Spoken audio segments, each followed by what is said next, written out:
எப்ராயிம் தேசத்து ஆசாரியனாய் இருந்த தன் மாமனாகிய எத்திரோவின் ஆடுகளை மேய்த்து வந்தான்.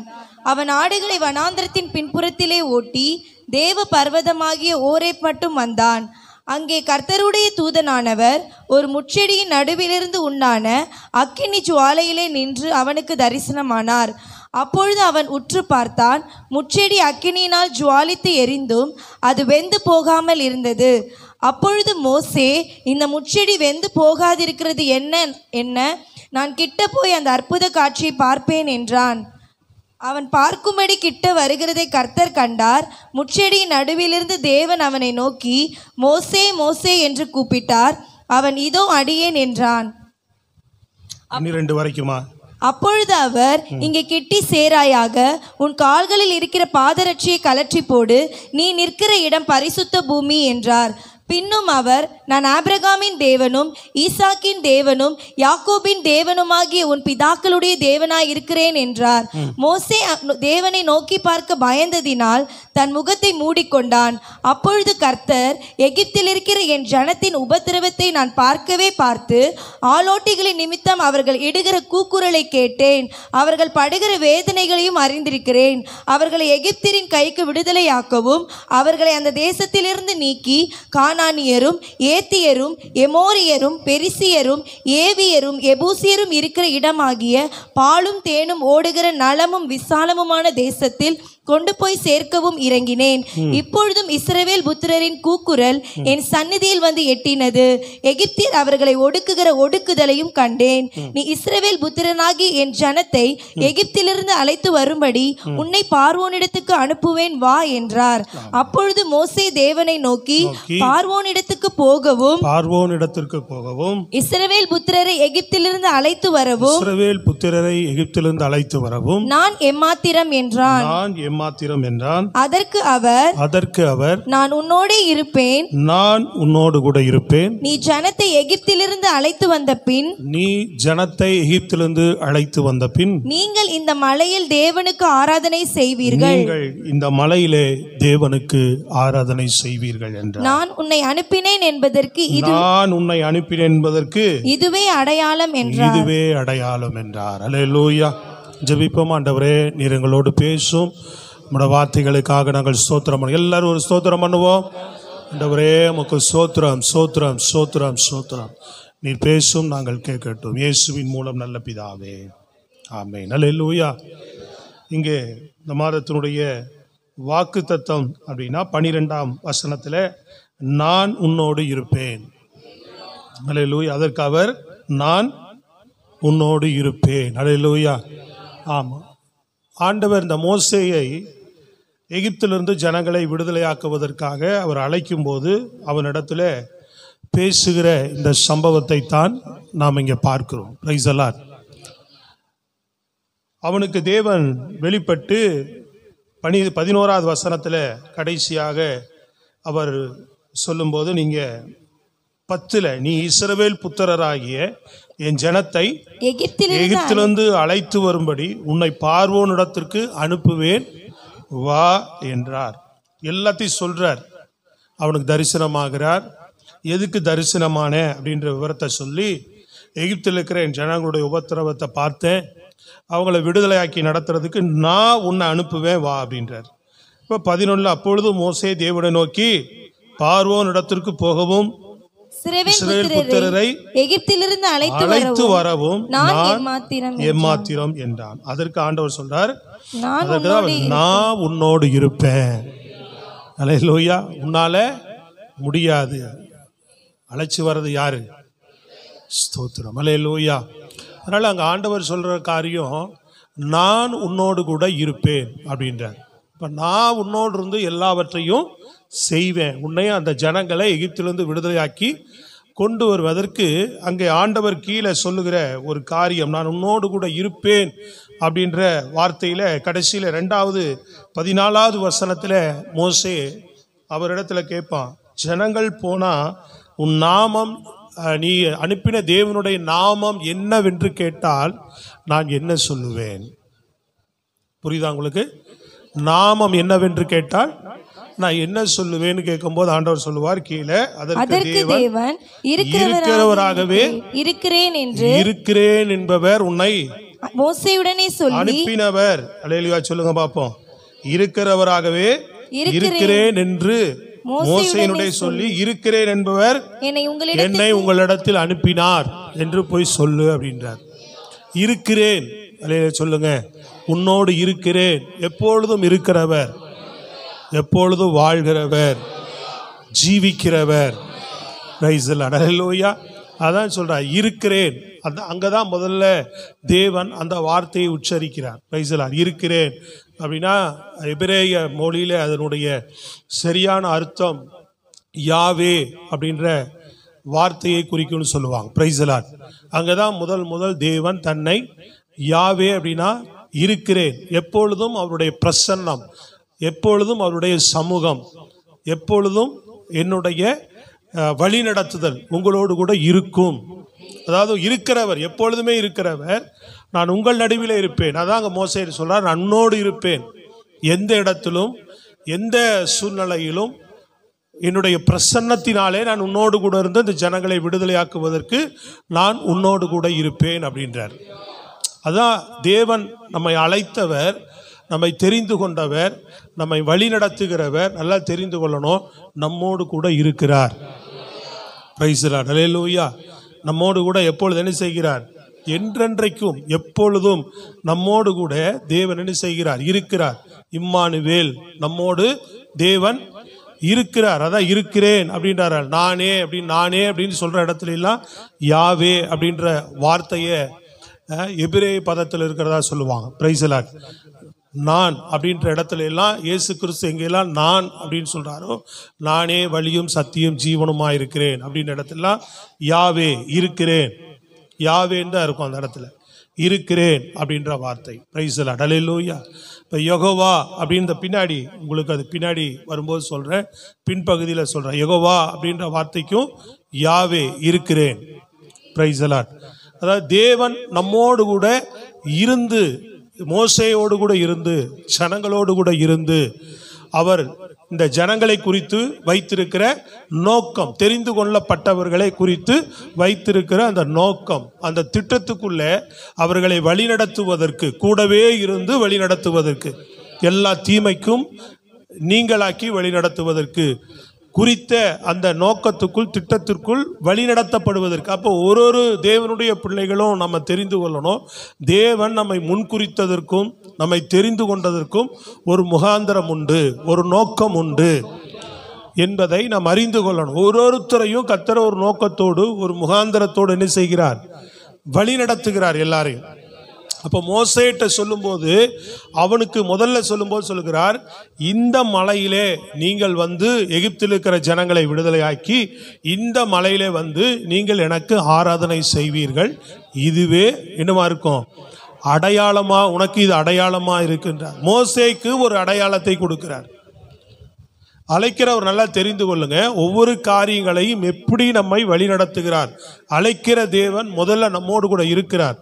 நம்மோடு கூட இருக்கிறவராக மாத்திரமல்ல, நம் வாழ்க்கையில எவைகளெல்லாம் செய்கிறார் என்பதை நம்ம விளங்கி கொள்ள போறோம். இந்த பகுதியில் 1-2 காரியங்களை நான் சொல்லுகிறேன், கவனிங்க. மோசேயோடு கூட எப்படி இடைப்படுகிறார் அப்படின்னு சொல்லி. Praise the lord. அல்லேலூயா. மிக முக்கியம், தேவன் தன்னுடைய பிரசன்னத்தினாலதான். தேவன் பிரசன்னம் அப்படின்னாலே அவர்தான். சமூகம் அப்படின்னால என்னது?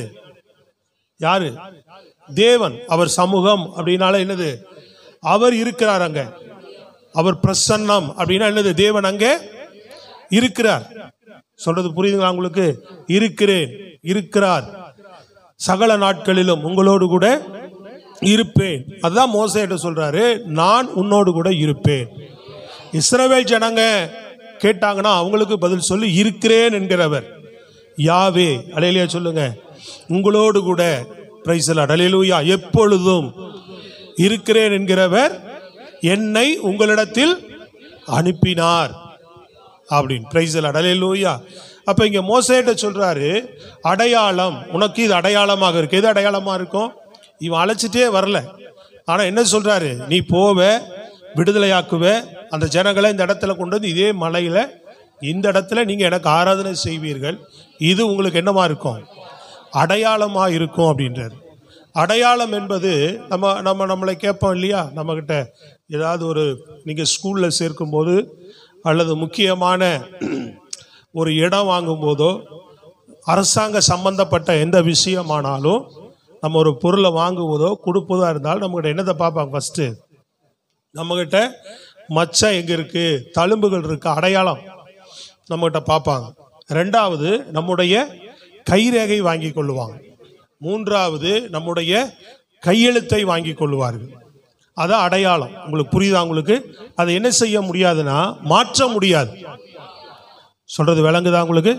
அது என்ன செய்ய முடியாது? மாற்றவே முடியாது. இப்போ நீ போடுற அடையாளம், உங்கள்கிட்ட இருக்கிற அடையாளம் இன்னொருத்தன்ட்ட இருக்காது.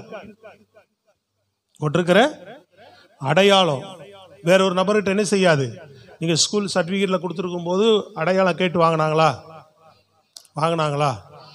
திரும்ப என்ன செய்வாங்க? கொடுக்கும்போது நீ எவ்வளோ வயதானாலும் அந்த அடையாளம் என்ன இருக்கும்? அந்த இடத்துல அப்படியே இருக்கும். Price the Lord. நம்ம போடுற சைன், கையெழுத்து இருக்கு இல்லைங்களா, அது யாரால் என்ன செய்ய முடியாது? இன்னொருத்தரால் அதே மாதிரி போட முடியாது. அப்போ நம்முடைய கைரேகை யாரால் என்ன செய்ய முடியாது? மாற்ற முடியாது. அது அடையாளம். ஆங்கிலத்தில் அப்படிதான் இருக்கிறதா சொல்றாங்க. சைன் அப்படிதான் இருக்கு. புரியுதுங்களா? அடையாளம் அப்படின்ற வார்த்தைக்கு, வேர்டுக்கு அந்த அர்த்தம் தான் போட்டிருக்கு. அப்போ அடையாளம் என்பது மாற்ற முடியாத ஒரு விஷயம். அப்ப இது மாறாது. ஆண்டவர் சொல்றார், உறுதியா சொல்றார், ஊர்ஜினமா சொல்றார், அத்தாரிட்டியோட சொல்றாரு, இது மாறாது, இது நடந்தே தீரும் அப்படின்றார். கைத்தட்டி சொல்லுங்க. விளங்குதா உங்களுக்கு? நல்லா தான் கைத்தட்டி சொல்லாம புரியுதா உங்களுக்கு? Price the Lord. தேவன் நல்லா கவனிங்க. நம்ம வாழ்க்கையில ஒரு விஷயத்தை, முன்குறித்த விஷயத்தை, தேவன் நம் வாழ்க்கையில நிர்ணயித்த ஒரு காரியத்தை யாராலுமே என்ன செய்ய முடியாது? மாற்ற முடியாது. நிறைய இடங்கள்ல இந்த காரியங்களை சொல்லுகிறார். நிறைய இடங்கள் ஆண்டவர் இந்த புதிய ஏற்பாட்டில் கூட இந்த காரியங்களை சொல்லுகிறார். புரியுதா உங்களுக்கு? அந்த மேய்ப்பர்களுக்கு தரிசனமாகும் போது என்ன சொல்றார்? மேய்ப்பர்களுக்கு தரிசனமாகும் போது தேவதூதர் என்ன சொன்னான்? இதோ உங்களுக்கு ஒரு நற்செய்தி அறிவிக்கிறேன், அடையாளத்தை அறிவிக்கிறேன்னு சொல்லல. என்ன சொன்னாரு? நற்செய்தி அறிவிக்கிறேன். கன்னி கர்ப்பவதியா இல்ல,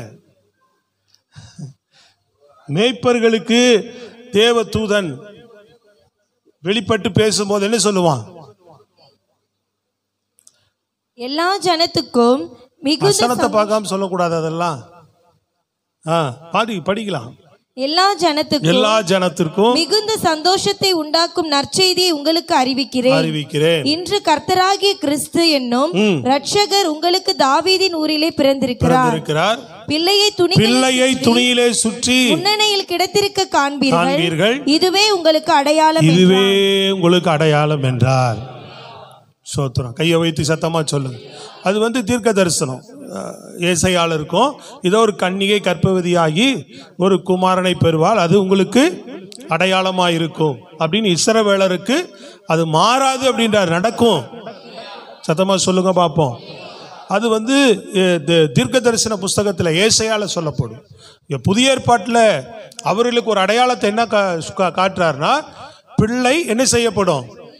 ஒரு துணியிலே சுற்றி முன்னிலையிலே, வசனத்தை கவனிக்கிறீங்களா? முன்னிலையிலே கிடைத்திருக்க காண்பீர்கள். நீங்க போய் பார்க்கும்போது இதுதான் உங்களுக்கு ஒரு அடையாளம். இப்படி போய் பார்க்கும்போது அப்படியே இருக்கும், அது மாறாம இருக்கும். சொன்னது அப்படியே இருக்கு, அதான் அடையாளம். சொல்றது புரியுதுங்களா? இந்த மனுஷன் தான் அப்படின்றதுக்கு, நீ தான்ப்பா இதுக்கு ஆதாரம் அப்படின்றதுக்கு உன்னுடைய கைரேகை. ஹல்லேலூயா. போறோம், சிலிண்டரு கேட்குறோம், சிலிண்டர் மாத்துறோம் அப்படின்னா கூட என்ன பண்றான்? நீதானா அப்படின்றதுக்கு என்ன பண்றான்? கைரேகை வைன்றான். கைரேகை வச்சா என்ன வருது? நம்மளுடைய போட்டோ வருது, நம்மளுடைய டீட்டெயில்ஸ் அதில் வந்துடுது, ஆதார் கார்டுடைய டீட்டெயில்ஸ் வருது, நம்ம முகம் வருது. அதை பார்த்துட்டு தான் என்ன பண்றான்? ரைட், நீ தான். அப்போ சிலிண்டருக்கே அப்படி இருக்கு. சொல்றது புரியுதுங்களா உங்களுக்கு? ஒரு சிலிண்டர் கொடுக்கறதுக்கு எல்லா காரியத்தையும், ஒரு பணம் போடுறதுனா கூட, இப்போ இன்னொருத்தருக்கு நம்ம இவனுக்கு பணம் அனுப்பணுன்ட்டு பக்கத்தில் ஏதாவது அர்ஜென்ட்டுக்கு போய் ஒரு 2000 5000 அனுப்பியான்னு தான் அவன் என்ன பண்ணுறான்? அதுக்கே நம்மகிட்ட கைரேகை வாங்குறான். எதுக்கு வாங்குறான்னு தெரியல, நான் இன்னும் விசாரிக்கல. அதுக்கே என்ன பண்ணுறான்? ஆதார் கார்டு கொடுன்றான், நம்மகிட்ட கைரேகை வாங்குறான், எல்லாம் பண்ணி தான் இன்னொருத்தருக்கு பணம் அனுப்புகிறான். சொல்றது புரியுதுங்களா? அப்போ அடையாளம். அப்போ அதே போல மரியாள்கிட்ட சொல்லும்போது இப்பொழுது அவள் 6 மாதம். ஸ்தோத்திரம், அல்லேலூயா. இப்படி நிறைய அடையாளங்கள் புதிய ஏற்பாட்டிலையும் சொல்லப்பட்டிருக்கிறது, பழைய ஏற்பாட்டிலும் சொல்லப்பட்டிருக்கிறது. ஆண்டவர் மோசேகிட்ட சொல்லும்போது அதான் சொல்லுகிறார், இந்த மலையிலே அவன் அப்பதான் அவனுக்கு தரிசனம் ஆகிறார், அப்பதான் அவனோடு கூட பேசுகிறார். விஷயம் அங்க என்னன்னா, நான் உன்னோடு வரேன், இருக்கிறவர். அல்லேலூயா சொல்லுங்க பார்ப்போம். என் பிரசன்னம் அதை செய்யும், என் சமூகம் அதை செய்யும், என் கரம் அதை செய்யும், என் வல்லமை அதை செய்யும், நான் அதை செய்து முடிப்பேன் அப்படின்றதா. அது புரியுதுங்களா உங்களுக்கு? நீ ஏமாத்திரம், உன்னால முடியாதுதான், நீ நில்லு, நான் செய்வேன். அவன் சொல்றான், நான் ஏமாத்திரம். ஆமா, உன்னால நம்மால என்ன முடியும்? சொல்றது புரியுதுங்களா? ஒரு மனுஷனால நம்மால ஒரு காரியங்கள் என்ன செய்ய முடியாது. தேவனுடைய காரியங்களுக்கு மீறி ஒரு விஷயத்தை நம்மால செய்ய முடியாது, அறிந்து கொள்ள முடியாது, தெரிந்து கொள்ள முடியாது. அப்ப நம்மளோடு கூட இருக்கிறவரால தான் இதை செய்ய முடியும். ஆனால் இந்த மாதம் ஆண்டவர் நம்மோடு கூட இருக்கிறதுலேயே பிரதானமான ஒரு பெரிய வாக்குத்தத்தம்னா இதுதான். ஸ்தோத்திரம், அல்லேலூயா. எப்பொழுதும் இந்த வாக்குத்தத்தம் நமக்கு உரிமையானது. இந்த மாதத்துக்கு மாத்திரமல்ல, வாழ்நாள் முழுதும் நமக்கு உரிமையான ஒரு வாக்குத்தத்தம். என்னது? அவர். இதுதான் பெரிய வாக்குத்தத்தம். இந்த வாக்குத்தத்தம் உங்க வாயில தெரியலனாலும் ஒரு வாக்குத்தத்தத்தை நீங்க சொல்லலாம். ஆண்டவரே, உன்னோடு கூட இருப்பேன்னு சொல்லி இருக்கிறீங்களா? ஆண்டவரே, அவர் கூட இருக்கிறார் நீங்க சொல்லிட்டீங்கனாலே போதும், அவர் எல்லாவற்றையும் செய்து முடிக்கிறவராக இருப்பார். சொல்றது புரியுதுங்களா உங்களுக்கு? அதனாலதான் அங்க போய் சொல்லு, என் நாமத்தை நான் இருக்கிறவர் அப்படின்னா எப்போது இருக்கிறவர். அதான் ஃபாதர் அழகா பாடுவார், எப்போதும் இருப்பவரே, எப்போதும் இருப்பவரே, இனிமேலும் வருகிறவரே பாடியிருப்பார். ஸ்தோத்திரம், அல்லேலூயா. அப்ப அவருடைய சமூகம் நான் இருக்கிறவராக. இதுவரைக்கும் அவர்கள் மத்தியில் அப்படி இல்லை. இரண்டாவது, ஃபர்ஸ்ட் அவனுக்கு ஒரு அடையாளத்தை சொல்லுகிறார். மோசேக்கு என்ன செய்கிறார்? ஒரு அடையாளம். என்னது? நீங்க இந்த மலையில வந்து எனக்கு ஆராதனை செய்வீர்கள். அப்ப தேவன் நம்மை நடத்தும் போது, அழைக்கும் போது, புரியுதுங்களா உங்களுக்கு? இதுக்கு வந்து எப்பவுமே என்ன செய்யணும்னா, தேவனுக்கு தகுதி உள்ளவர்களாக இருக்கணும். நல்லா கவனிக்கணும். அடையாளங்களை, தேவன்கிட்ட கேட்கக்கூடிய விஷயங்களை, தேவனிடத்துல நம்ம வழிநடத்தக்கூடிய காரியங்களை, தேவனுக்கேற்ற காரியங்களும் கிரியைகளும் நம்மகிட்ட இருக்கணும். தேவனுக்கேற்ற வாழ்க்கை முறை இல்லாமல், தேவனுக்கேற்ற செயல்முறைகள் இல்லாமல், புரியுதுங்களா உங்களுக்கு? நம்ம இந்த இப்படிப்பட்ட காரியங்கள்லாம் தேவன் நம்மோடு இருந்து நம்ம வாழ்க்கையிலெல்லாம் கிரியை செய்ய முடியாது. அநேகருடைய வாழ்க்கை பாருங்க, அநேகருடைய செய்கள் பாருங்க, அந்தகாரத்துக்குரியதாகவே இருக்கும், இருளுக்குரியதாகவே இருக்கும். எல்லாமே அதை தொடர்ந்து மறைமுகமா எதை ஒரு விஷயத்தை மறைச்சோ மறைமுகமா செய்துட்டே இருக்கிறாங்களோ அது பிசாசுனுடைய கிரியை. வெளிப்படையா, வெளியங்கரமா, ஓப்பனா செய்யறதுதான் தேவனுடைய கிரியை. சொல்றது விளங்குதுங்களா? ஒருத்தன் பாவம் பண்றவன் என்ன பண்ணுவான்? இருட்டான இடத்துல, மறைவான இடத்துல, யாருக்கு தெரியாம இப்படிதான் செய்வான். சொல்றது விளங்குதா உங்களுக்கு? அப்போ அப்படிப்பட்ட நபர்களுடைய காரியங்கள் எல்லாம் தேவனதெல்லாம் ஒன்றும் செய்ய முடியாது. நீ அதிலிருந்து முதல் மனம் திரும்பணும். தேவன் உன்னை நடத்த வேண்டும் என்றால், தேவன் உங்களோடு கூட இருக்க வேண்டும் என்றால், ஏன்னா இந்த வார்த்தையை சொல்லி ஆகணும். அநேகர் என்ன பண்றாங்க?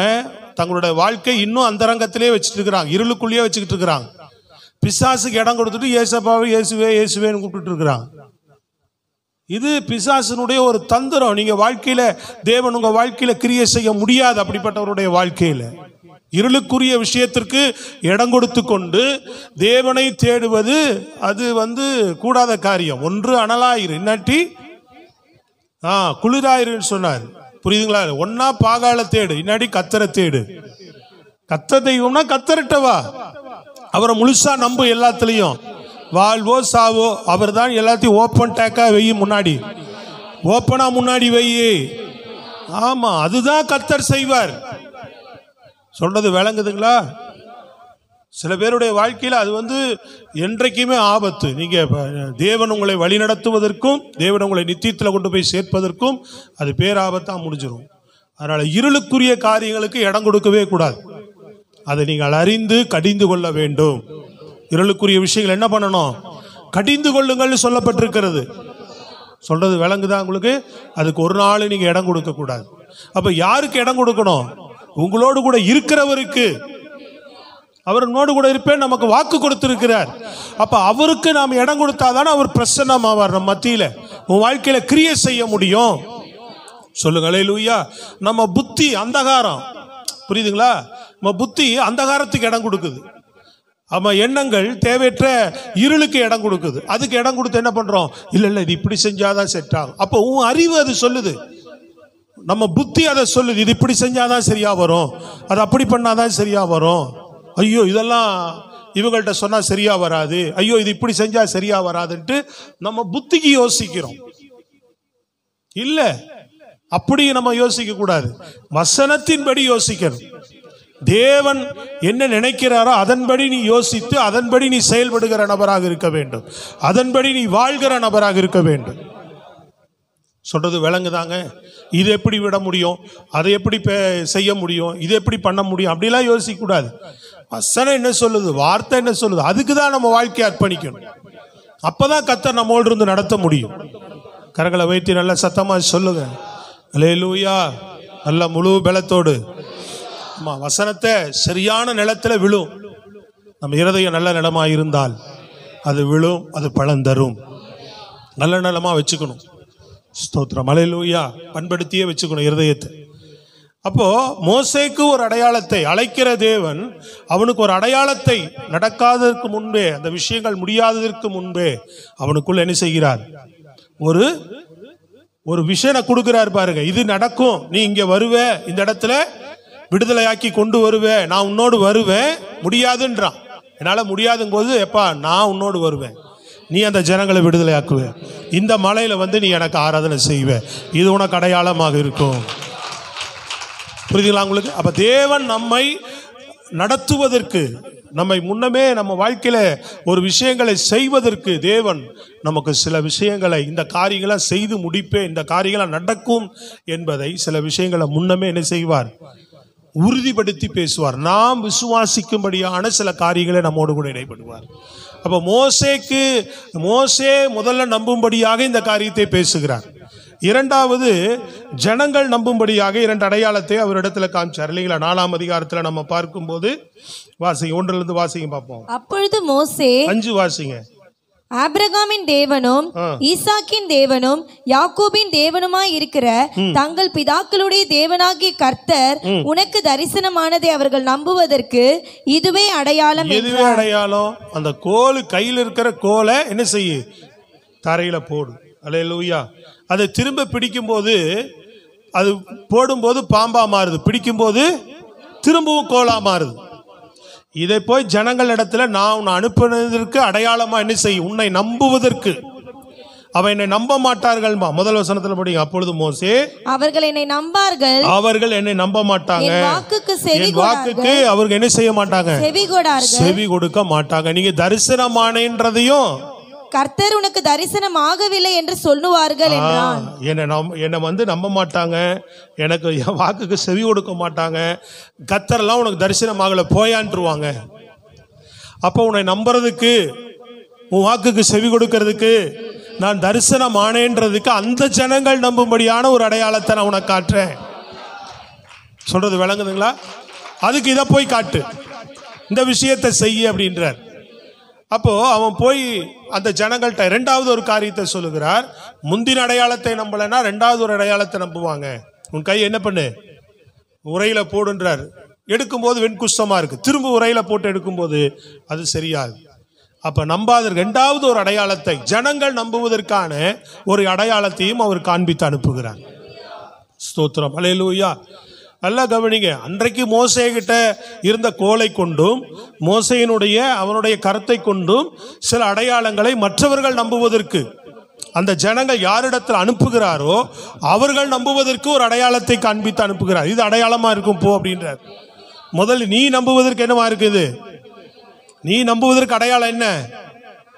மோசே என்ன சொல்றார்? நீ நம்புறதுக்கு அடையாளம் என்ன?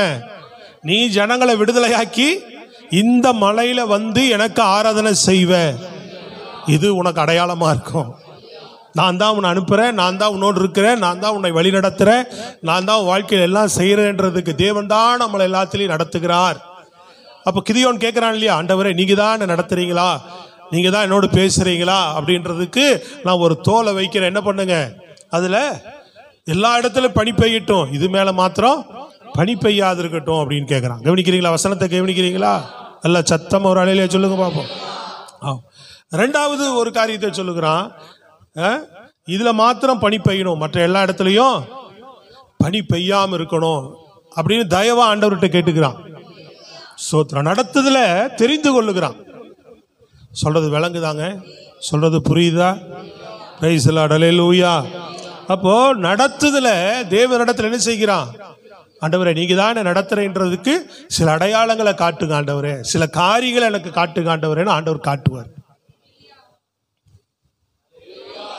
அப்போ நீ அடையாளம் அவர் கேட்கும்போது உனக்கு நீ அவர் நடத்துறதுக்கு சரியான காரியங்கள்ட்ட கூட்டம் இல்லைன்னா சொல்லுவார், நான் உன்னோடு இருந்து நான் நடத்துறதுக்கு முதல்ல நீ இதெல்லாம் சரி பண்ணும் பார், எதெல்லாம் சரி பண்ணணுமோ அதெல்லாம் உன்னை சரி பண்ணும் பார்.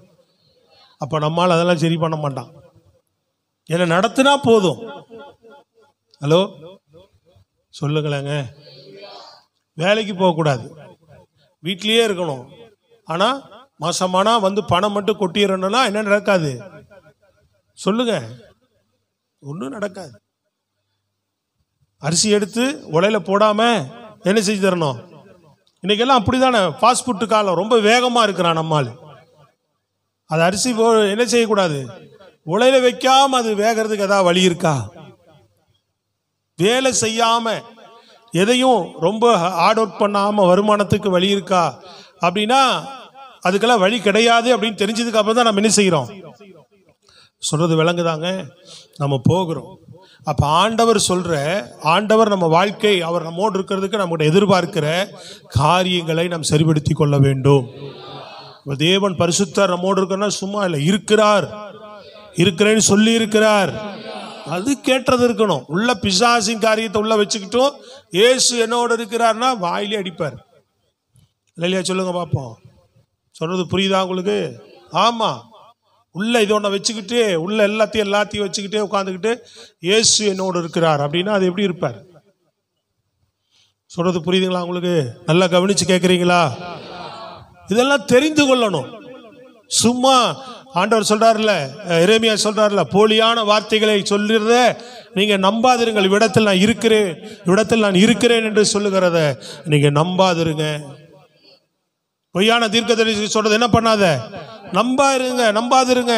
ரத்தம் சிந்ததுல நிறுத்து, தேவையற்ற காரியங்களை நிறுத்து, சரிபடுத்த வேண்டியதை சரிபடுத்து முதல்ல, அப்ப நான் உன்னோடு கூட இருப்பேன்னு சொன்னார்.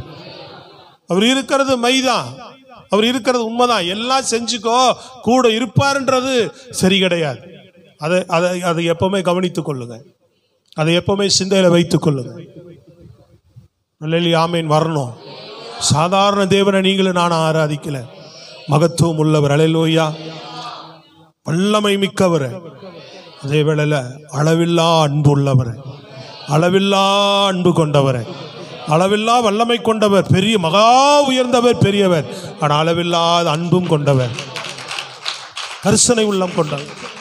அப்போ ரெண்டையும் நம்ம தான் சரியா பயன்படுத்திக்கணும். சொல்றது விளங்குதா உங்களுக்கு? ரெண்டையும் நம்ம தான் என்ன செய்யணும்? சொல்றது விளங்குதா இல்லையாங்க? பயன்படுத்திக்கணும். அப்போ நம்ம வாழ்க்கைக்கு நாம் ஆண்டவர் வழி நடத்துவதற்கு, அழைத்ததற்கு, நம் வாழ்க்கையில கிரியை செய்வதற்கு, கூட இருந்து நடத்துவதற்கு சில அடையாளங்களை ஆண்டவரே, சில காரியங்களை எனக்கு காட்டி கொடுங்கன்னு ஜெபம் பண்ணி கேட்டா ஆண்டவர் என்ன செய்வார்? நிச்சயமா சில காரியங்களை நமக்கு காண்பிப்பார். சொல்லுகளில் நான் தான் உன்னோடு இருக்கிறேன், உன்னை நடத்துறேன்றதுக்கு என்ன பண்ணுவார் ஆண்டவர்? சில காணி.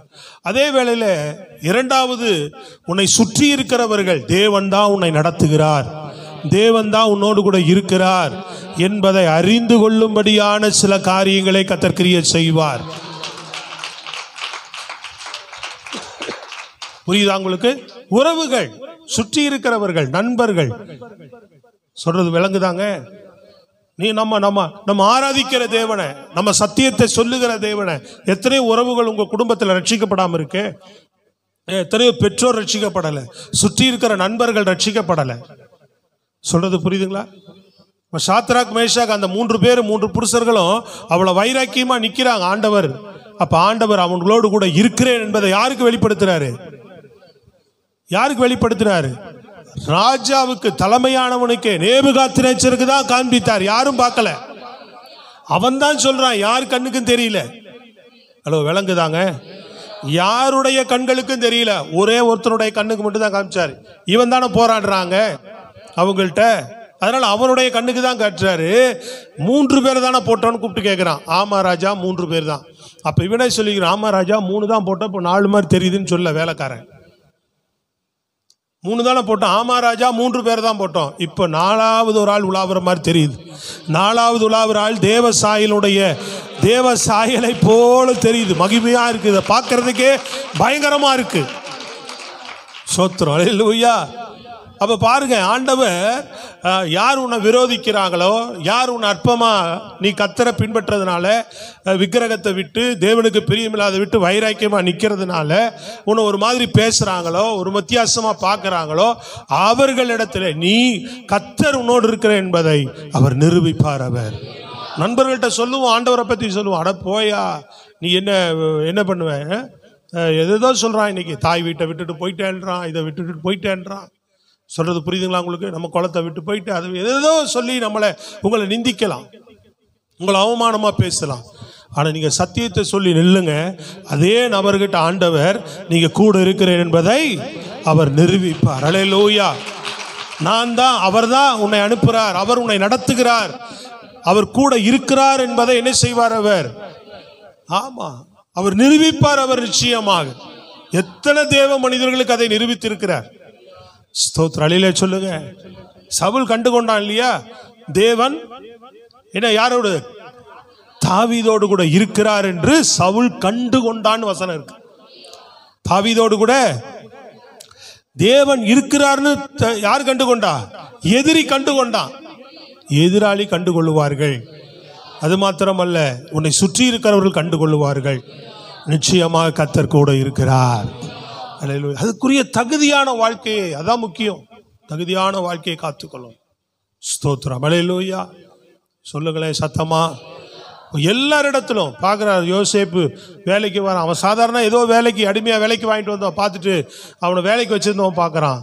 இவன் நம்புற, ஏன்னா அங்கே வந்தோன்னே அவன் என்ன பண்ணல, அவன் இஸ்ரவேலின் தேவனை தவிர யாரை வணங்கலை, யாரை ஆராதிக்கலை, எதையும் செய்யலை. அவனுடைய வேலைகளில் பார்க்கும்போது, அவன் செய்கிற காரியங்களை பார்க்கும்போது, இவன் நம்புகிற தேவன் இவனோடு கூட இருக்கிறார் என்று என்ன செய்கிறான்? போர்த்திப்பார் அறிந்து கொண்டு அவன் வீட்டுக்கு அவன் அதிகாரியாக மாத்துறாரு. பாருங்க, சொல்றது விளங்குதாங்க?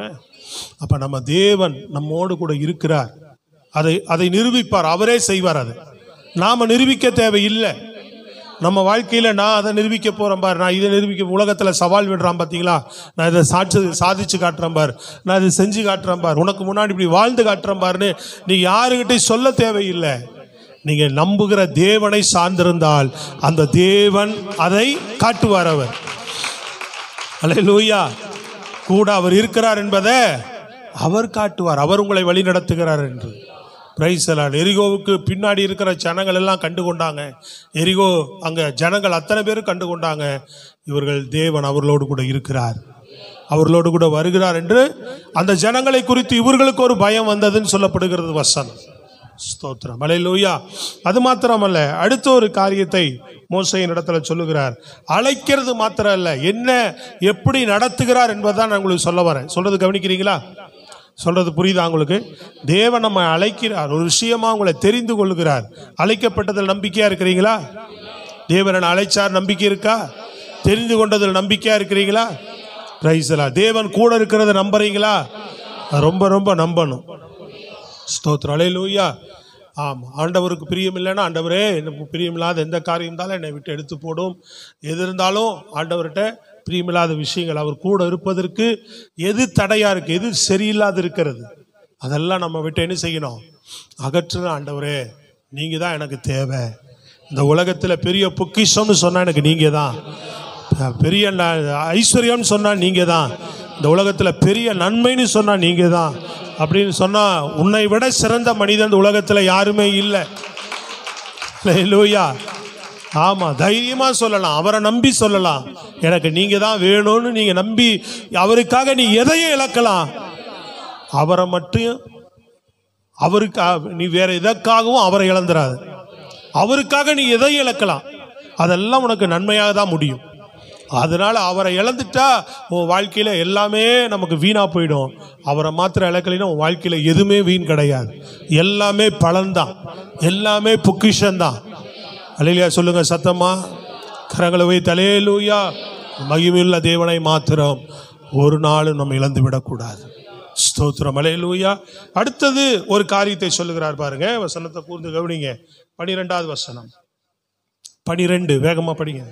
ஆதலால் 4:12 ஆதலால் நீ போ, ஆதலால் நீ போ, நான் உன் வாயோடு இருந்து நீ பேச வேண்டியது உனக்கு போதிப்பேன் என்றார். படிங்களாமா. ஆதலால் நீ போ, நான் உன் வாயோடு இருந்து நீ பேச வேண்டியதை உனக்கு போதிப்பேன் என்றார். அடுத்து என்ன சொல்றாரு பாத்தீங்களா? நான் உனக்கு போதிப்பேன், நான் உன்னை போதிச்சு நடத்துவேன்றார். சும்மா இல்லை, நம்ம தேவனை போலெல்லாம் நீங்க யாரையுமே பார்க்க முடியாது. அல்லேலூயா. அவர் வழி நடத்துதை நீங்க உணர்ந்தீங்கன்னா தெரியும். நாங்களாம் உணர்ந்து தான் பேசுறோம், சும்மா வசனத்தை எடுத்து பேசிட்டு போல. எப்பவுமே சொல்லுவோம், வசனத்தை எடுத்து பேசிட்டு போல. ஒரு ஊழியக்காரனை கர்த்தர் உருவாக்கி எல்லா பாதைகளையும் நடத்தி தான் பேச வைப்பார். அனுபவிச்சு தான் பேச முடியாத, நாங்களும் அனுபவித்து தான் பேசுகிறோம். சொல்றது புரியுதுங்களா? அழைப்பார், நமக்கு கூட இருக்கிறதுக்கு அடையாளம் காட்டுவார், மற்றவர்கள் அறிந்து கொள்ளும்படியான அடையாளங்களை அவர்களுக்கு காட்டுவார். அது மாத்திரமல்ல, நம்மை போதித்து வழி நடத்துவார். சங்கீதம் 32:8 சொல்லுது. சங்கீதம் 32:8 வாசிங்க. நான் உனக்கு போதித்து நீ நடக்க வேண்டிய வழியிலே உனக்கு காட்டுவேன், உன்மேல் என் கண் வைத்து உனக்கு ஆலோசனை சொல்லுவேன். அல்லேலூயா. வழி நடத்தும் தெய்வம் கர்த்தர் என்ன பண்ணுவார்? நம்மை வழி நடத்துவார். பிரியமானவர்களே, நம்மை போதித்துனா புரியுதா? எதுக்கு போதிக்கிறார்? போதித்துனா நீ எப்படி நடக்கணும், எந்த வழியில போகணும், எதை செய்யணும், அதாவது வலதுபுறம் இடதுபுறம் சாயும் போது வழி இதுவே என்கிற சத்தம், அதான் போதிக்கிறது, அதான் பேசுறது. போதனை அப்படின்னு சொல்றாங்க இல்லையா? போதனை எங்கிருந்து வருது? ஆண்டவருடைய வார்த்தையிலிருந்து தான் போதிக்கிறோம். சொல்றது விளங்குதாங்க? நான் உனக்கு என்ன செய்வேன்? போதிப்பேன். நீ போகிற வழியில் என்னென்ன செய்யணும், என்ன பண்ணணும், எப்படியெல்லாம் ஜனங்களை விடுதலை ஆக்கணும், எப்படி நடத்தணும். அதுபோல் நம்ம குடும்ப வாழ்க்கையில் நீ எப்படி குடும்பத்தை நடத்தணும். நீ உட்காந்து பிசாசு மாதிரி குடும்பத்துக்கு என்னென்ன பண்ணணும், இது இப்படி பண்ணணும், இது இப்படி ஆண்டவர்கிட்ட கேட்கணும். ஆண்டவரே, இது நான் யோசிக்கிறேனே, இது சரியா இல்லையா சொல்லுங்க. நான் இப்படி ஒரு பிளான் பண்ணுறேன், வீடு மாற்றணும்னு பிளான் பண்ணுறேன், ஒரு வீடு வாங்கணும்னு பிளான் பண்ணுறேன், ஒரு வண்டி வாங்கணும்னு பிளான் பண்ணுறேன். அல்லேலூயா. இந்த நகை விற்று இன்னொரு நகை வாங்கணும்னு பிளான் பண்ணுறேன். ஸ்தோத்திரம். சொல்றது புரியுது? அந்த வேலையை விட்டு இன்னொரு வேலைக்கு போகணும்னு பிளான் பண்ணுறேன். விளங்குதா உங்களுக்கு? என் பிள்ளைகளுக்கு இப்படி திருமணம் பண்ணணும்னு பிளான் பண்ணுறேன், அது சரியா? ஆண்டவர்கிட்ட கேட்கணும். நான் என்ன பிளான் பண்ணோம் அதுதான் அப்படின்னா அங்கே பிசாசு தான் இருக்கிறான், தேவன் கிடையாது. தேவன் கிட்ட கேட்டு ஒரு உணர்வு அவர் உங்களுக்கு போதிச்சு அனுமதி தந்தா அதுதான் ஆண்டவருடைய வழி நடத்துதல். கரங்களை தட்டி சொல்லுங்க அல்லேலூயா. ஆண்டவருடைய வழி நடத்தல் அதுதான். சத்தமே வரமாட்டேங்க. அல்லேலூயா. நிறைய முறை உங்கள்கிட்ட சொல்லிக்கிறேன், சின்ன சின்ன விஷயமானாலும் என்ன செய்வேன், பேனர் வச்சிருக்கேன். 21 நாள் வேத பாடத்துக்காக ஒரு 5 பேனர் வச்சுருக்கோம். 2000 ரூபாய் செலவாகும்.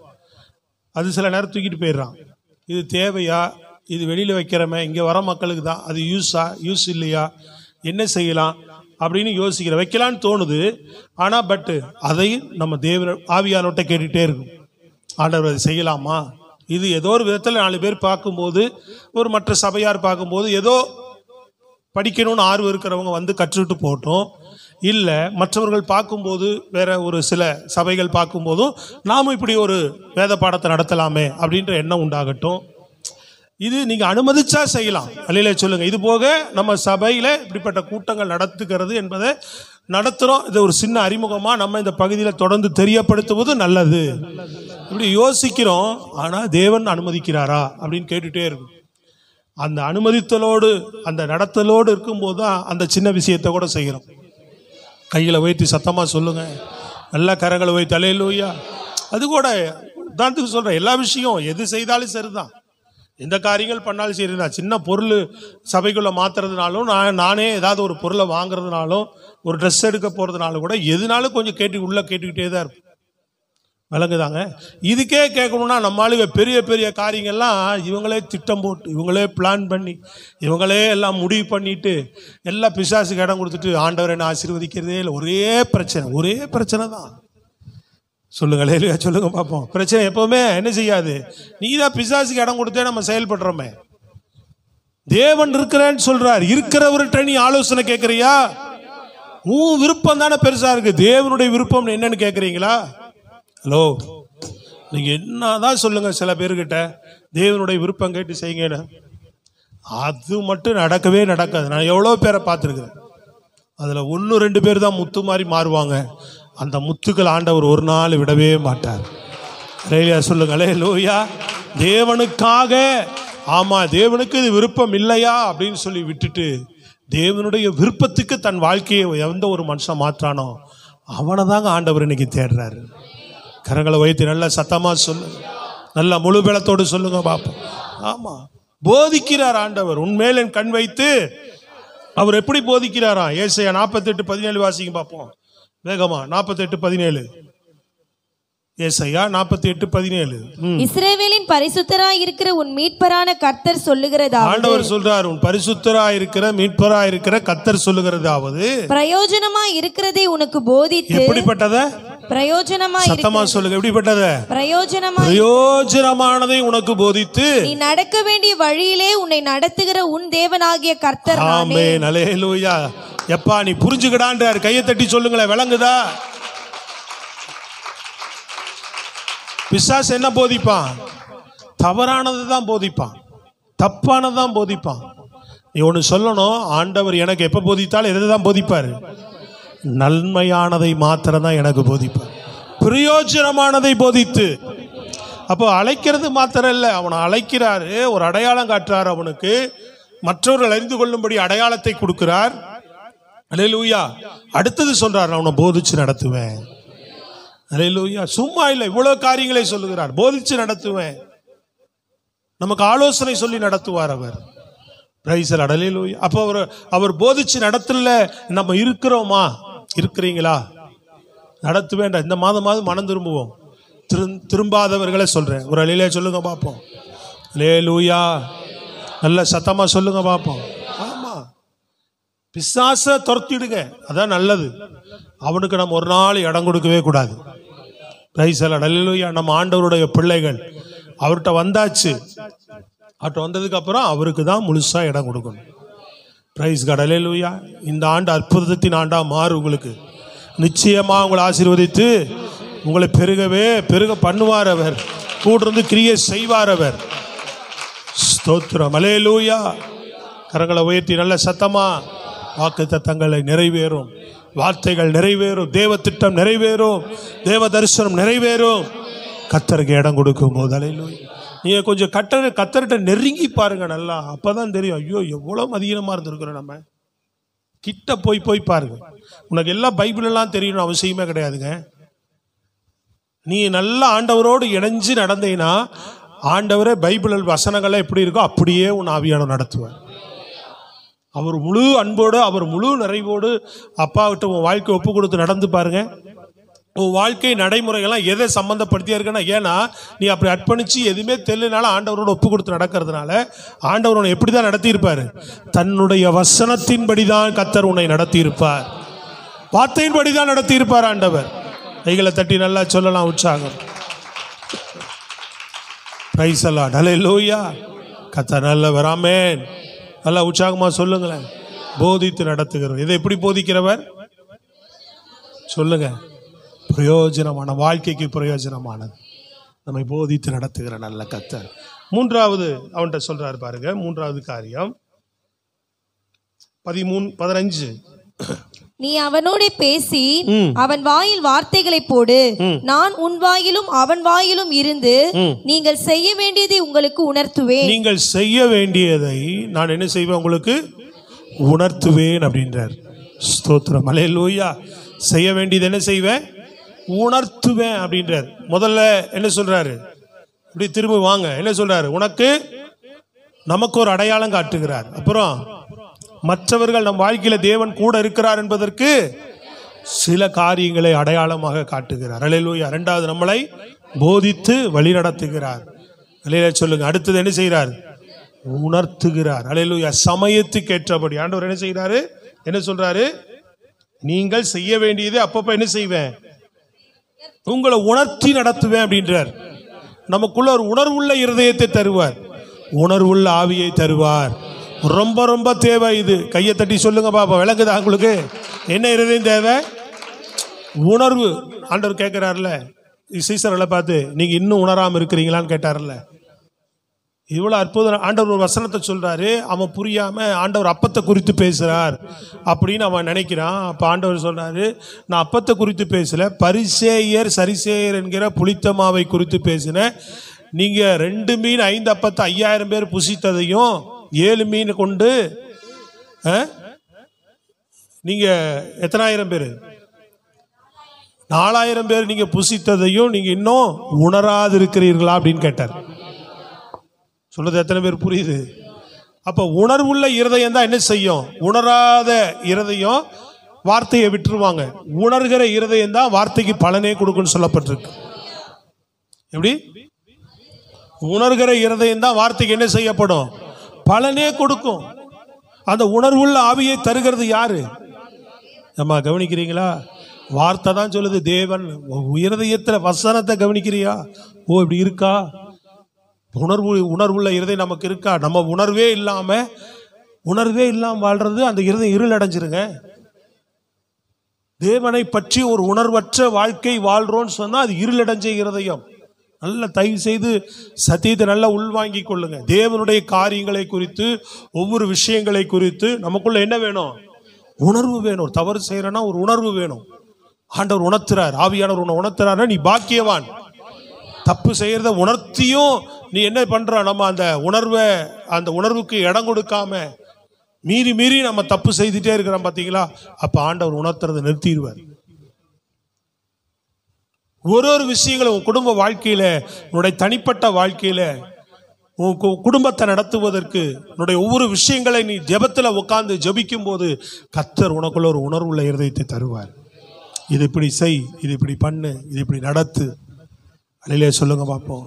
அந்த உணர்வு உனக்குள்ள உண்டாயிட்டே இருக்கும். ஒரு நடத்துதல் தான் நடத்துதல். சொல்லுங்க, அலையிலே சொல்லுங்க சத்தம், அல்லேலூயா. இவ்வளவு அருமையானதெல்லாம் இந்த அனுபவத்தை எல்லாம் தேவன் நமக்கு தருகிறார். இவ்வளவு மகத்துவமான செயல்களை நம் வாழ்க்கையில செய்கிறார். அப்ப இதெல்லாம் நம்ம வாழ்க்கையில ஒரு விசுவாசிகளா இருக்கிற நம்முடைய வாழ்க்கையில இதெல்லாம் அனுபவிக்கிறோமான்னு கேட்டேன். சும்மா வர்றோம், கை தட்டுறோம், 2 பாட்டு பாடுறோம், பிரசங்கம் பண்ணா கேட்டு போறோம். விளங்குதாங்க? எல்லா காரியங்களையும், இந்த சத்தியங்களை எல்லாம் நீங்க அறிந்து இதுக்குள்ள நடக்கிறீங்களா? அழகா ஸ்தோத்திரம், அல்லேலூயா. ஆண்டவரே, நீங்க என்னோடு இருக்கிறதுக்கு என்ன செய்யுங்க, என்னை நடத்துறேன்றதுக்கு எனக்கு அடையாளத்தை காட்டுங்க ஆண்டவர். ஏதாவது ஒரு காரியத்தை எனக்கு காண்பித்து கொடுங்க ஆண்டவரேன்னு நீங்க ஜெபம் பண்ணிட்டே இருந்து பாருங்க. நீ வந்துட்டு இருப்ப, வர வெளியில உனக்குள்ள ஒரு பாட்டு வரும். அல்லேலூயா. நீங்க வந்து உட்கார்ந்தீங்கன்னா அந்த பாட்டு பாடுவாங்க. சொல்லுங்களேங்க, ஆண்டவர் உன்னோடு கூட பேசுவார், ஏதாவது ஆவியில உணர்த்துவார். இங்கே வந்து என்ன, வெள்ளிக்கிழமை கூட நேற்று சாட்சி சொன்னாங்க 1-2 பேர். என் வீட்டில் வழியில் என்ன நடந்ததோ, வீட்டில் என்ன நடந்ததோ அது இங்கே ஆண்டவர் ஆவியானவர் இடைப்பட்டார் அப்படின்னு சொல்லுங்களேன். என்ன நான் யோசிச்சுட்டு வந்தோன்னா அது இங்கே ஆண்டவர் பேசுகிறார். வழியில் வரும்போது என்ன சிந்திச்சுட்டு வந்தோன்னா ஆண்டவர் அதை இடைப்பட்டார். சொல்றது விளங்குதாங்க? ஒரு அடையாளம், ஒரு சின்ன விஷயங்கள்ல, உன் தொழில் காரியங்கள், ஏதாவது ஒரு வேலை விஷயத்தில், ஏதாவது ஒரு விஷயத்தில், உன் குடும்ப காரியங்கள், ஏதாவது ஒன்றில் தேவனுடைய நடத்துறதுக்கு அடையாளம் காட்டுவார். அப்போதான் நீ அடுத்த கட்டத்துக்கு வளர முடியும். நான் சொல்றது விளங்குதா உங்களுக்கு? அப்போ அந்த அடையாளம் காட்டப்பட்ட நீ என்ன பண்ணணும்? எப்பொழுதுமே இல்லை, ஆண்டவர் என்னோடு இருக்கிறார், அந்த உணர்வு உனக்குள்ள இருந்துகிட்டே இருக்கும். அப்போ நீ அவருக்கு தான் என்ன செய்யணும்? இடம் கொடுத்து தொடர்ந்து நீ அவருக்குள்ளேயே நடந்துகிட்டே இருக்கணும். சொல்றது புரியுதுங்களா உங்களுக்கு? அப்போ அவர் சமூகம் என்ன பண்ணும்? உங்களை தொடர்ந்து வழி நடத்திக்கிட்டே இருக்கும். சத்தமாக கையை உயர்த்தி சொல்லுங்கம்மா. மற்றவர்கள் மத்தியிலே தேவனை அறியாதவர்கள், புறஜாதிகள், உன்னை சுற்றி இருக்கிறவர்கள் மத்தியிலே தேவன் உன்னோடு கூட இருக்கிறேன் என்பதை அவர் வெளிப்படுத்துவார். அவர் ஸ்தோத்திரம், அல்லேலூயா. ஆமாம், போதித்து நடத்துவார். அவரோடு இருந்துப்பார். அவர் கூட இருந்து இதெல்லாம் செய்கிறார். அப்ப கூட இருக்கிறதுக்கு நீ என்ன பண்ணு? நல்லா அவருக்கு விட்டு கொடுவோம் வாழ்க்கையை. இந்த 2வது மாதமாவது நம்ம நல்லா உணர்ந்து கொஞ்சம் அவருக்கு விட்டு கொடுங்க.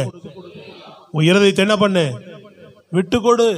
ஸ்தோத்திரம், அல்லேலூயா. என்ன தவறோ, என்ன காரியங்களோ, விசுவாசுக்குரிய எந்த காரியங்களும் இடம் கொடுக்காம எல்லாம் தள்ளி போட்டு, எதையெல்லாம் மறைச்சு வச்சிருக்கிறியோ, எதெல்லாம் தேவனுக்கு பிரியம் இல்லாத செய்து வச்சிருக்கிறியோ எல்லாம் அறிக்கையிட்டு விட்டுட்டு தூக்கி எறிஞ்சிட்டு, அல்லேலூயா, சபை நடுவில் மைக்கு பிடிச்சி கூட சாட்சி சொல்லணும். இப்படிப்பட்ட மதியின புத்தியினமெல்லாம் என்கிட்ட இருந்தது. கர்த்தர் என்ன பண்ணி, அதுவும் உண்மையான மனம் திரும்புதலுக்கு அடையாளம் என்ன தெரியுங்களா? அதுதான் உண்மையான மனம் திரும்புதலுக்கு அடையாளம். சொல்றாங்களே தேவ மனிதர்கள், ஐயோ நான் அப்படி இருந்தேன், குடிகாரனா இருந்தேன், மோசமானவனா இருந்தேன், இப்படி இருந்தேன், கொடூரமானவனா இருந்தேன், பிள்ளைகளையே அடிக்கிறவனா, இழிவானவனா இருந்தேன், திருடவனா இருந்தேன். ஆண்டவர் என்னை மாத்தினார். என்ன எதுக்கு? இப்ப கண்ணீரோடு சொல்றாங்க, நான் மனம் திரும்பிட்டேன், கர்த்தர் என்னை அல்லேலூயா சொல்லுங்க. மனம் திரும்புங்கள், பரலோக ராஜ்யம் சமீபமா இருக்குன்னு சொல்லிக்கிறார். நல்லா கவனிக்கணும். மனம் திரும்பனவனோடு தான் கர்த்தர் இருக்கிறாருங்க. இயேசு சிலுவையில் மரித்ததை விசுவாசித்து எதற்காக மரித்தார்? என் பாவத்துக்காக. பாவத்தை விட்டு பரிசுத்தமா வாழ்ந்து அவர் சொல்றதெல்லாம் கேட்டு வாழ்ந்தும் அவருக்காக மனம் திரும்பி வாழ்றவனோடு தான் அவர் இருக்கிறார். அவர் சத்தம், அல்லேலூயா. இந்த சத்தியத்தில் அறிந்து கொள்ளுங்க. இந்த மாதம் ஒப்பு கொடுத்து பாருங்க, கர்த்தர் உங்களை மகிமையாக கூட வந்து நடத்த ஆரம்பிப்பார். போதித்து நடத்துவார். அப்புறம் என்ன பண்ணுவார்? உணர்த்தி நடத்துவார். அல்லேலூயா. ஒவ்வொரு சமயத்திலும் ஒவ்வொரு நேரங்களிலும் உனக்குள்ள ஒரு உணர்வுள்ள இருதயத்தை கொடுத்துக்கிட்டே இருப்பார். மகளை இதை செய், மகனை இதை செய், இதை பண்ணு. அப்போ இந்த தரிசனத்தை எல்லாம் பெற்றுட்டான். நல்லா கவனிக்கணும். இதெல்லாம் என்ன செய்துட்டார்? கடைசியா முடிக்கிற 2-3 நிமிஷத்தில் கவனிங்க. எல்லாத்தையும் பெற்றுக்கொண்டு இப்போ புறப்பட்டு போறார், எகிப்துக்கு புறப்பட்டு போறார். போயிட்டு நல்லா கவனிங்க. அப்போ நான் வழிநடத்தல பெறுறேன், தேவன் கூட இருக்கிற. நல்லா கவனிக்கணும். நான் சொல்ற சத்தியத்தை நல்லா கவனிச்சிங்கன்னா தான் உங்களுக்கு புரியும். நம்ம ஆண்டவர்கிட்ட கேட்டு அறிந்து கொள்றோம். அல்ல, ஆண்டவரே உனக்கு வெளிப்படுத்துறார், கூட இருக்கிறேன் அப்படின்றதுக்கு அடையாளத்தை காட்டுறார், மற்றவர்களுக்கு காட்டுறார், உனக்கு போதிக்கிறார், உணர்த்துகிறார். நீ செயல்பட ஆரம்பிக்கிற, ஆண்டவருக்காக வாழ ஆரம்பிக்கிற, ஆண்டவருக்காக எழும்ப ஆரம்பிக்கிறதெல்லாம் கேட்டு வாழ்றதுக்கு எழும்பிட்டான். எழும்புனானா? அதுக்கு என்ன பெரிய அடையாளம்? எழும்புனதுக்கு என்ன பெரிய அடையாளம் சொல்லுங்க பார்ப்போம். அவன் எழும்பிட்டான், தரிசனத்தை பெற்று ஆண்டவருக்காக செயல்படுறதுக்கு எழும்பிட்டான். மோசே அப்படின்றதுக்கு பெரிய அடையாளம் என்ன? என்ன பண்ணா சொல்லுங்க. ஒன்றும் நடக்க போறது இல்லை, தெரிஞ்சதான் சொல்லுங்க ஐயா. என்ன அடையாளம்? எழுந்து போயிட்டான்லங்க எகிப்துக்கு. என்ன அவர் சொன்னாரோ, இது ரொம்ப ஈஸியான கேள்வி. இதுக்கு ஏன் இவ்வளோ பெரிய யோசனை, ஆராய்ச்சி? நம்மால் ஏதாவது ஒரு கேள்வி கேட்டால் அதில் உள்ள ஏதாவது இருக்குமோ அப்படின்னு நீ போகிறது தான் தப்பு. என்ன கேள்வி கேட்குறாங்களோ அதுக்கு உட்பட்டு இருக்கிற பதிலை நீ பார்க்கணும். விளங்குதா இல்லையா? கேள்வி கேட்டாலே பெருசாக ஏதாவது இருக்குமோன்னு யோசிக்கக்கூடாது. என்ன அடையாளம்? எழும்பிட்டான்றதுக்கு என்ன அடையாளம்? போயிட்டான்ல எகிப்துக்கு, தரிசனத்தை அடையாளம். ரைட்டு, நான் இப்போ வந்து இங்கே ஆராதனைக்கு ஜனங்களை கொண்டு வந்து நடத்துவேன். ரைட்டு, அதுக்கு தெளிவாயிட்டான். அப்போ அந்த ஜனங்களுக்கு அடையாளமாக நீங்கள் ஒன்று காமிச்சிட்டீங்க, என்னை போதிப்பேன்னு சொல்லிட்டீங்க, எனக்கு உணர்த்தி வித்து நடத்துவேன்னு சொல்லிட்டீங்க. ரைட்டு, கிளம்புறேன்னு சொல்லிட்டு கோலை தூக்கிட்டு கிளம்பிட்டாரு எகிப்துக்கு. விசுவாசி கிளம்பிட்டாருங்க, எழும்பிட்டாருன்றேன். கையை தட்டி சொல்லலாம் அல்லேலூயா. ஜனங்கள்கிட்ட போனாரு. முதல்ல ஆரோனை பார்த்தாரு, ஜனங்கள்கிட்ட போறாரு. ஜனங்கள்கிட்ட போயிட்டு என்ன பண்றாரு? கோலை போடுறாரு. அது என்னவாது? பாம்பா மாறுது. அப்புறம் கையை காட்டுறாரு, அது குஷ்டரோகமா மாறுது. அப்புறம் சரியாகுது. ஜனங்கள் பார்த்து தேவன் நம்மளை சந்தித்தார் அல்லேலூயா சொல்லி ஜனங்க ஆர்ப்பரிப்பு, சந்தோஷப்பட்டாங்க. இப்போ சரி, இப்போ என்ன பண்ணலாம்ப்பா, வாங்க எல்லாரும் பார்வோன்ட்ட போகலாம் அப்படின்னு முக்கியமான தலைவர்களை எல்லாம் கூட்டிகிட்டு என்ன பண்ணுறாங்க? பார்வோன்ட்ட போகிறாங்க. பார்வோன்ட்ட போய் பாம்பை கோலை போடுறான், பாம்பா மாறுது. கோலை பிடிக்கிறான், என்ன அது? அந்த பாம்பை பிடிக்கிறான், கோலா மாறுது. அப்போ பார்வோன்னு சொல்கிறான், மந்திரவாதிகள்லாம் கோலை போடுங்கடான்றான். அவனும் கோலை போட்டான்னு எல்லாம் பாம்பா மாறுது. ஆனால் வல்லமை பாருங்க, பார்வோனுடைய கோல் மோசேயனுடைய கோல் என்ன பண்ணுச்சு?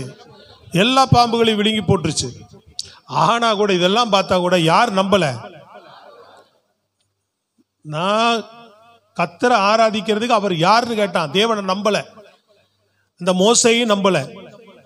வெளியில போங்கடான்னு சொல்லிட்டு ஜனங்களுக்கு கடினமான வேலையை கொடுத்துட்டான். சொல்றது விளங்குதுங்களா? இப்ப இங்கேதான் விஷயமே இருக்கு. ஆண்டவர் என்னோடு இருக்கிறார், கர்த்தர் என்னோடு பேசினார், நான் வரும்போது பேசினார், போகும்போது பேசுறார், உணர்த்திட்டார், அப்படி பண்ணிட்டார், இப்படி பண்ணிட்டார். புஷ்ஷுன்னு ஏதாவது நடக்கலைன்னு வச்சுக்கலேன், ஜெபம் போச்சு, கர்த்தர் கூட இல்லை, வேத தியானம் போச்சு, சபைக்கு வர்றது கூடி போச்சு. இங்கே வந்து கர்த்தர் கூட இருக்கிறாங்க போது அல்லேலூயா அப்படி ஆராதிக்கிறாள். என்ன பண்ணோம்? அல்லேலூயா. ஏன் இப்படி ஆச்சுன்னு தெரியல. எதுக்கு? நம்ம இங்கே உட்காந்து யோசனை பண்ணிட்டு இருப்போம். சொல்றது விளங்குதா உங்களுக்கு? வரும்போது என்ன பண்ணோம்? ஹலோ, ஏதாவது நடந்துட்டா என்ன பண்ணோம்? படிக்கட்டு 2 நிமிஷத்துல மேலே ஏறி வந்துருவான். ஏதாவது நடந்துட்டா படிக்கட்டு, வண்டி ஸ்டாண்டு போறது தெரியாது, ஆவியில் அனலா இருக்கிறாங்கல்ல, ஆமா, ஸ்வங்கின்னு படிக்கட்டில் ஏறி அப்படி வந்து அப்படியே ஒரு உற்சாகம் பார்த்தா அப்படி இருக்கும். ஆனா எது நடக்கலைன்னா முகம் மாறி போகும், உற்சாகம் குறைஞ்சு போகும். ஹலோ, போனோம் நம்பல, வேலை அதிகமாக வாங்கிட்டான். ஜனங்க வந்து சொல்லிட்டாங்க, டே நீ மோசேட்ட பட்டயத்தை பார்வோன்ட்ட பட்டயத்தை கொடுத்து எங்கள் வாசனை கெடுத்துட்ட. மோசையை திட்டிட்டு போயிட்டாங்க. இப்போ வேலை அதிகம் வாங்கிட்டான். இவங்களை வேலை டைட்டாக வாங்க, இவங்க இன்னும் கர்த்தரை ஆராதிக்க போறேன்றான். பிசாசு நெருக்கடியை கொண்டு வருவான். விளங்குதா உனக்கு? நீ எழும்பனானா என்ன நடக்கும்? ஓ, எல்லாம் ஃப்ரீயா அப்படியே. சொல்றது புரியுதுங்களா? என்ன பண்ணிட்டான்? போவேன் நெருக்கடி டைட் பண்ணிட்டான். சொல்லுங்க, சத்தமா சொல்லுங்க. என்ன பண்ணிட்டான்? டைட் பண்ணிட்டான். இவனுக்கு என்ன ஆகி போச்சு? இப்போ தலை சுத்திருச்சு நம்ம ஆளுக்கு. சோத்திரம், அல்லேலூயா. சுத்தி என்ன பண்ணிட்டான்? நீ, நான் சபைக்கு போகாத இருந்த போது கூட நல்லா தாங்க இருந்தேன். இந்த சபைக்கு போலான்னு பைபிளை தூக்கிட்டு போனாலே என்ன வந்துருது? இது விசுவாசியே கிடையாது, இது விச ஊசி. சொல்லுங்க பாப்போம். அப்போ பொருளான வாழ்க்கையில பலப்படவே இல்லை. 10 நயா பிசாக்கு உபயோகம் இல்லாத ஆட்கள். சொல்றது விளங்குதாங்க? தேவனை பற்றி அறிவில்லாத ஆட்கள், புரிந்து கொள்ளாத ஆட்கள். தேவனை பற்றி ஒரு அறிவு வேணும் நமக்கு. அதான் போன வாரம் சொன்னா, அவரை நீ அறிகிற பிரகாரம் அறிந்து கொண்டா மற்றவர்கள் உன்னை அறியும்படி மனிதனா மாற்றுவார். நீ அவரை யார் அறிந்து கொள்ளு. பிசாசு ஒரு நெருக்கடி என்னை அழைச்சு அனுப்பிச்சது யாரு? எனக்கு என்ன சொன்னார்? இது நிறைவேறுன்னு சொன்னாரா? அதுதான் நடக்கும். பார்வோன்னு சொன்னது ஒன்றும் நடக்க போறது இல்லை. இந்த நெருக்கடி என்னை ஒன்றும் பண்ண போறது இல்லை. இந்த பிரச்சனை என்ன ஒன்றும் பண்ண போறது இல்லை. பிசாசு கொண்டு வருகிற தொந்தரவு என்ன ஒன்றும் பண்ண போறது இல்லை. இதுக்கு நீ என்ன செய்யணும் அப்படின்னா, மோசே என்ன பண்ணாரு? யாராவது சொல்லி கொடுத்தாங்களா மோசேக்கு? அவர் 40 வருஷம் இங்க எகிப்தில் இருந்தார். 40 வருஷம் போய் மீதியான் தேசத்தில் ஆடு மேய்ச்சிட்டு இருந்தாரு. யாரு சொல்லி கொடுத்தா? ஒரே முறை தான் ஆண்டவர் அவனுக்கு தரிசனமானார். இந்த ஜனங்கள் வந்து திட்டிட்டு போன உடனே, ஜனங்களுக்கு விடுதலை ஆக்கல உடனே மோசே செய்த காரியம் பாருங்க. அந்த வசனம் தான் ரொம்ப முக்கியம். வாசிங்க 5ஆம் அதிகாரத்துல கடைசி 2 வசனம். அப்பொழுது மோசே கர்த்தரிடத்தில் திரும்பி போய். அப்பொழுது மோசே எங்க போறான்? யார்கிட்ட போறான்? கர்த்தரிடத்தில். ஹலோ, உன்னை அழைச்ச தேவன்ட்ட தான் போகணும். உன்னோடு நான் இருக்கிறேன்னு சொன்ன தேவன்ட்ட தான் போகணும். உனக்கு அடையாளம் காண்பித்த தேவன்ட்ட தான் போகணும். உன்னை போதித்து வழி நடத்துகிட்ட தான் போகணும். உன்னை உணர்த்தி வித்து நடத்துகிட்ட தான் நீ போகணும். உன் பிரச்சனை நேரத்தில், நெருக்கடி நேரத்தில், சூழ்நிலையின் நேரத்தில் நல்ல கையை தட்டி விளங்குதா இல்லையா? சபையே விழித்துக்கொள். ஸ்தோத்திரம், அல்லேலூயா. மோசே எங்க போறாரு? கர்த்தரிடத்தில் போய். அல்லேலூயா சொல்லுங்க. பிரச்சனையை சொல்றாரு, ஜெபம் பண்றாருங்க. அவருக்கு ஜெபிக்க யார் சொல்லி கொடுத்தா? தேவ சமூகத்துக்கு போறதுக்கு யார் சொல்லி கொடுத்தா? அவர் பிரசன்னத்துக்குள்ள போக யார் சொல்லி கொடுத்தா? ஸ்தோத்திரம், அல்லேலூயா. தன்னை அழைத்தவர், நம்மளை அழைச்சவர் அவர் தான். நான் நம்புறது அவர் தான். அப்ப என் பிரச்சனைக்கு தீர்வு யார் தான்? அவர் பிரசன்னம், அவர் சமூகம் அதை மாற்ற வல்லமை உள்ளது. அவர் கூட இருந்து அதை மாற்றுவார். நெருக்கடி கொடுக்கிறவனை மாற்றுவார். உன்னை நெருக்கடி உண்டாக்குற பிசாசின் கிரியை மாற்றுவார். உன் சரீரத்தை கை வைக்கிற பொல்லாத பிசாசை துரத்துவார். நீ வேலையில் எழும்பி நல்ல உற்சாகமா செயல்பட முடியாம உன் சரீரத்தை இழுத்து பிடிக்கிற பிசாசு ஓடும். உன் வேலையில் ஆசீர்வாதத்தை கை வைக்கிற பிசாசு ஓடும். உன் குடும்பத்துக்குள்ள பிரச்சனைகளை கொண்டு வருகிற பிசாசு ஓடும். நஷ்டத்தை விரைத்த கொண்டு வர பிசாசு ஓடும். கையை தட்டி சொல்லுங்க பாப்போம். நான் ஒழுங்கா இருக்குன்னு நினைக்கும் போது உனக்குள்ள ஒரு பாவம் வருது பாத்தியா? நானே ஒழுங்கா இருக்குன்னு நினைக்கிறேன், எனக்குள்ள ஒரு பாவம் வருது ஆண்டவரே, அங்க போ. அந்த பாவம் உன்னை விட்டு ஓடி போகும். ஆண்டவரே, தேவையில்லாத நான் வேணான்னு நினைக்கும் போது தேடி தேவையில்லாத வருது ஆண்டவரே, அங்க போ. தேவ சமூகத்துக்கு போனான். கர்த்தர் பதில் உரைக்கிறார், மறுபடியும் பதில் உரைக்கிறார். 6வது வசனத்துல வாசிங்க பார்ப்போம் வேகமா. அப்பொழுது கர்த்தர் மோசேயை நோக்கி, நான் பார்வோனுக்கு செய்வதை இப்பொழுது காண்பாய். பலத்த கையை கண்டு அவர்களை போகவிட்டு பலத்த கையை கண்டு அவர்களை தன் தேசத்திலிருந்து துரத்தி விடுவான் என்றார். நீ பார்வோனுக்கு செய்யறத நீ பாப்பப்பா, நான் கிரியை செய்வேன், நான் நிச்சயம் என்ன செய்வேன், கிரியை செய்வேன், அவன் கண்டிப்பா உங்களை விடுதலாக்கி நடத்துவான் அப்படின்னு கீழே சொல்றார். மேலும் தேவன் மோசேயை நோக்கி, நான் யெகோவா சர்வ வல்லமையுள்ள தேவன் என்னும் நாமத்தினால் நான் ஆபிரகாமுக்கும் ஈசாக்குக்கும் யாக்கோபுக்கும் தரிசனமானேன். ஆனாலும் யெகோவா என்னும் என் நாமத்தினால் நான் அவர்களுக்கு அறியப்படவில்லை. ஆமென். அதற்கு முன்பு வரைக்கும் ஆண்டவர் என்ன அறியப்படல, சர்வ வல்லமையுள்ள தேவனாகத்தான் அறியப்பட்டிருக்கிறார். யாவேவாக அறியப்படவே இல்லை. யாவே லலில சொல்லுங்க பாப்போம். எப்பொழுதும் உங்களோடு கூட இருக்கிறவர், எப்பொழுதும் இருக்கிறவர், எப்போதும் இருக்கிறவர். புரியுதுங்களா உங்களுக்கு? நான் இருந்து செய்வேன், அதான் சொல்றார் அவர். முன்பு சர்வ வல்லமை உள்ளவர், சில காரியங்களை செய்ய முடியாத சில விஷயங்களை அவர் எனக்கு செய்வார். இந்த நம்பிக்கை தான் அவங்களுக்கு இருந்துச்சு. இப்படிதான் நான் உங்களுக்கு அறியப்பட்டிருக்கிறேன். இப்பொழுது நான் எப்படி உங்களுக்கு அறியப்பட போறேன்?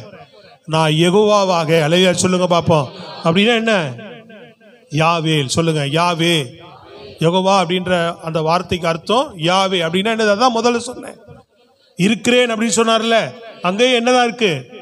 யாவே. புரியுதுங்களா உங்களுக்கு? தேவன் நம்மோடு இருக்கிறார். சொல்லுங்களேன், அதுதான் அர்த்தம். சொல்றது புரியுதுங்களா? எப்பொழுதும் என்னுடைய பிரசன்னம் உங்கள் நடுவில் இருக்கும். இந்த ஜனங்கள், அதான் அந்த வாக்கு கொடுத்தவர் மாறாதவராக இஸ்ரவேல் ஜனங்களோடு மேக ஸ்தம்பமாக, அக்கினி ஸ்தம்பமாக, அவர் சமூகம் முன் சென்றது, அவர் சமூகம் பின் சென்றது. எதிரிகள் கை வைக்க விடலை, தேவையான ஆகாரத்தை கொடுத்தார், தடைகளை விலக்கி அவர் சமூகம் விலக்கி போட்டது.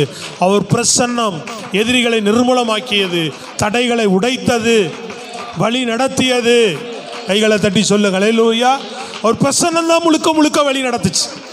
அவர் பிரசன்னம் தான் முழுக்க முழுக்க கிரியை செய்தது. அவர் தான் முழுக்க முழுக்க கிரியை செய்தார்.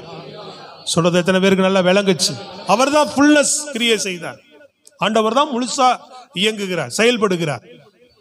அந்த புதிய ஏற்பாட்டில், பழைய ஏற்பாட்டில் எங்காவது அப்படியே ரேரா ஒரு முறை, அப்பதான் அந்த இஸ்ரவேல் ஜனங்களுக்கு மட்டும்தான். இப்ப அப்படி இல்லை. அவரை விசுவாசிக்கிற, அவரை நம்புகிற யாவரோடும் சொல்லியிருக்கிறார். இம்மானுவேல் அப்படின்னா தேவன் நம்மோடு கூட இருக்கிறார் என்று அர்த்தமா. மரித்து உயிர் தெழுந்து போகும்போது சொன்னார், சகல நாட்களிலும் நான் உங்களோடு கூட இருப்பேன். கைகளை தட்டி அல்லேலூயா, பிரைஸ் தி லார்ட், அல்லேலூயா. இதனாலதான் மோசே எதுனால என்ன செய்வான்? அவர் சமூகத்துக்கு போவான். ஜனங்கள், இஸ்ரவேல் ஜனங்கள் என்ன சொல்லுவான்? நீங்க பண்ண தப்புக்காக அவர் சமூகத்தில் 40 நாள் காத்திருந்தேன், பின்பு முன்பு போல போய் மறுபடியும் ஒரு 40 நாள் காத்திருந்தேன். சொல்லுங்க அல்லேலூயா. ஏதாவது ஒன்று ஆசாரிப்பு கூடாரத்துக்கு ஓடுவான். எந்த விஷயனால அவர் சமூகத்துக்கு ஓடுவான்? எதனால அவர் பாதத்துக்கு தான் ஓடுவான். அவர் சமூகம். அதான் சொன்னா, ஆண்டவர் உங்க சமூகம் வரலன்னு சொன்னா என்னை இவ்விடத்திலிருந்து கொண்டு போகாது. கரங்களை வைத்து சொல்லுங்க அல்லேலூயா. அப்புறம் பிரசன் அவர் கூட, நீங்க கூட வராம. அதான் சமூகம்னா என்னது? நீங்க கூட இல்லாம. அதனாலதான் நான் முதல்ல சொல்றேன், அவர் கூட இல்லாத ஒரு வாழ்வு மரித்து போன வாழ்வு. அவர் எப்போ நமக்குள்ள வந்தார்? அதான் உயிர்ப்பிக்கப்பட்டிருக்கிறோம், நம்ம ஆத்துமா புதுப்பிக்கப்பட்டிருக்குங்க. அதனால அவர் கூட இருந்து உன்னை வழி நடத்துவார். வழி நடத்தும் போது பிசாசு நீங்க நினைச்சது என்ன பர்பஸ்க்காக நடத்துறாரு அப்படி டேர் மாறும், முற்றிலும் உங்க வாழ்க்கையே மாறும். அவர் நினைச்ச வாழ்க்கை பயணத்துக்கு நேராக நடத்துவார். அதுக்கு அவர் சில தடைகளை கொண்டு வருவான். அதை கண்டு நீ ஒன்றும் அஞ்சு தேவையில்லை. யார் உன்னை அழைத்தாரோ, யார் உன்னோடு கொடுக்கிறாரோ அவர் சமூகத்தில் தான் நீ போய் உட்காரணும். நான் சொல்றது எத்தனை பேருக்கு விளங்குது? அவர் சமூகத்தில் நில்லு, அவர் சமூகத்தில் ஜெபம் பண்ணு. அவர் சமூகம், அவர் பிரசன்னம் உன்னோடு இருக்கிறவர் அந்த தடையை நீக்கி போடும். அது மழை போல வர பிரச்சனை பனி போல எப்படி நீங்கி போகுதுன்னே தெரியாது உன்னை விட்டு. கையை தட்டி சொல்லுங்க பார்ப்போம். நல்லா கையை தட்டி ஜோரா. பிரைஸ் எல்லாம் நல்லாதான். அல்லேலூயா. அருமையா நடத்துவார் அவர். ஸ்தோத்திரம். அல்லேலூயா. அவர் சமூகம் என்ன செய்யும்? அவர் கூட இருந்து நடத்தி கொண்டே வருவார். ஆமென். அல்லேலூயா. அதனால இந்த மாதம் திரும்பவும் வலியுறுத்துகிறார், நான் உங்களோடு கூட இருந்து உங்களை நடத்துவேன் அப்படின்றார். அப்படி சரியா இன்னும் அவர் நடத்துதலுக்கு இல்லாதவர்கள் ஒப்பு கொடுங்க. உங்க வாழ்க்கை என்ன பண்ணுங்க? ஒப்பு கொடுங்க. Price the Lord. ஒரு அடையாளத்தை நடத்துறது, கூட இருந்து நடத்துறதுக்கு நீங்கள் இன்னும் அதை விளங்கி கொண்டவர்கள் ஸ்தோத்திரத்தோடு ஓடுங்க. விளங்கி கொள்ளாதவர்கள் என்ன பண்ணுங்க, இன்னும் அந்த நடத்துலையே நான் புரிஞ்சுக்கல, கூட இருக்கிறதையே நான் அறியலை, நான் கேளு. அவர் உன்னோடு கூட இருந்து நடத்துறதுக்கு உனக்கு சில காரியங்களை காண்பித்து கொடுப்பார். அவர் அதுக்கேற்றபடி உன் வாழ்க்கையை ஒப்புக்கொடு. உன்னை போதிச்சு நடத்த ஒப்புக்கொடு. உன்னை உணர்த்தி நடத்த அவர்கிட்ட ஒப்புக்கொடு. ஆமே. நல்ல சொல்லுங்களேன். அல்லேலூயா. ஆமே. ஆனால் கூட என்ன வந்தாலும், என்ன நெருக்கடி வந்தாலும், என்ன பிரச்சனை வந்தாலும் அவர் நிர்ணயிச்சதான். அவங்கள்ட்ட இருந்து உன்னை விடுவிப்பேன். நீங்க இந்த இடத்துல வந்து எனக்கு ஆராதனை செய்வீங்க. இல்லையா? சொல்லுங்க. தேவன் உன்னை குறித்து என்ன நினைச்சிருக்கிறாரோ அவர் நினைச்சதுதான் நடக்கும். பிசாசு அவன் நினைச்சது ஒரு நாள் உங்க வாழ்க்கையில் நடக்கவே நடக்காது. அதுக்குதான் அவர்கிட்டயே விட்டு கொடுக்கணும். அவருக்கே நம்ம வாழ்க்கையை ஒப்பு கொடுக்கணும். நம்மோடு இருக்கிறவருக்கே நம்ம வாழ்க்கையை ஒப்பு கொடுக்கணும். அவர் நினைச்சது, தேவன் நினைத்தது மட்டும்தான் இந்த பூமியில நிறைவேற்றி அங்க கொண்டு போவார். உங்களை நித்தியத்தில் அவரோடு கூட கொண்டு போய் உங்களை சேர்ப்பார். நம்மை சேர்க்கும் வரைக்கும் நம்மோடு கூட தான் இருப்பார் அவர். Price the lord. அல்லேலூயா. புரிஞ்சுதா உங்களுக்கு? எழுந்து நிற்போமா, ஒப்பு கொடுப்போம். ஹல்லேலூயா. நன்றி ஆண்டவரே. Thank you Jesus.